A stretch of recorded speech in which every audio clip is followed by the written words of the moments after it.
Mwene data. Amakuru y'imisi. Wabuze n'ubu. Ndamererwa nabi. Murakuza kunda. Ubu rero waciye uvamwe n'ibyo gusenga atakikubona kwe. Aje nabivuyemo nabivuyemo. Bituma ntakiboneka nyuma yo kuntu atari ukuntu mugeze munye. Arahamagara oh Yesu arongorera. Kamusenge. Arahamagara oh Yesu arongorera. Kamusenge. Arahamagara oh Yesu arongorera. Kamusenge. Umuntu ahura n'akabazo gatoya ukumva yahevye gusenga, uwo bahuye akamubwira ati sinzasubira mu rusengero rwanyu, naragwaye nimwaje kundaba, sinzasubira mu rusengero rwanyu, kandi nakakiri mu rusengero, sinzasubira mu rusengero rwanyu. Garuka mu rusengero wumvire mwemu, erega ntidusenga kubera abantu, twebwe dusenga kubera Imana. Abahanze amaso abana b'abantu abo baravumwe.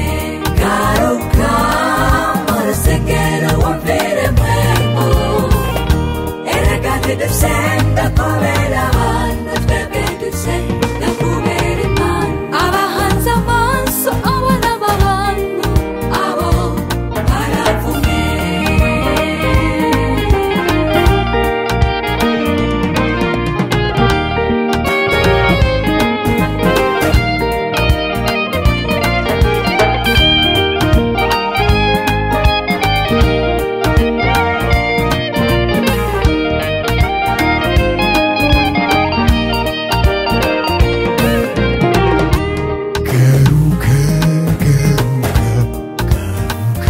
Reka gutinya abantu, Ibuka ukuntu waririmba.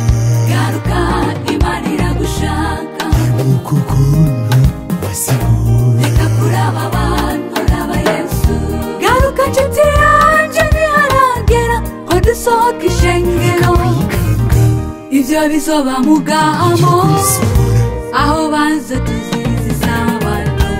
None kutanguye kwisohora ngo nuko bakuvuze nabi, wumva niwagera mu bihe by'agahamo uzoruhukira hehe. Garuka mu rusengero wumvire mwemu, erega ntidusenga kubera abantu, twebwe dusenga kubera Imana. Abahanze amaso abana b'abantu abo baravume.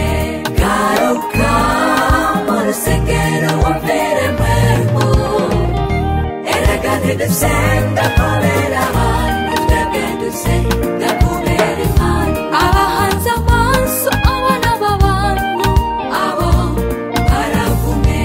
Garuka mu rusengero wumvire mwemu, erega ntidusenga kubera abantu,